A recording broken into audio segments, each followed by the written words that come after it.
প্রত্যেকের প্রত্যেক কলমে একটা করে আরশ আছে ওই থিওরি অনুযায়ী, এবং প্রত্যেক আরশে একজন করে আল্লাহ আছেন। তাহলে আল্লাহ কয়জন হলেন? অগণিত।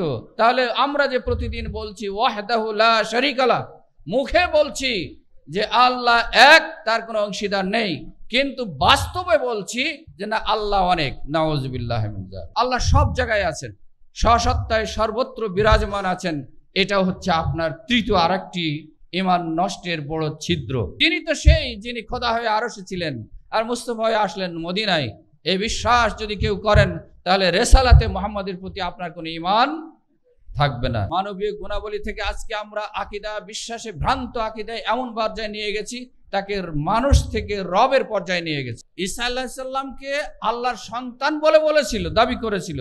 আমরা কি করলাম দেখুন, আমরা সন্তান বলে সন্তুষ্ট হয় নাই, বরং সরাসরি আল্লাহ বানিয়ে দিয়েছে। ইব্রাহিম আলাইহিস সালামের মতো টকবকে যুবক, যিনি যখন আকীদা বিশ্বাসের দাওয়াত দিতে শুরু করলেন, পরিবার থেকে বহিষ্কৃত হলেন, দেশ থেকে বঞ্চিত হলেন, সর্বশেষ মৃত্যু মুখে পতিত হলেন। কিসের কারণে?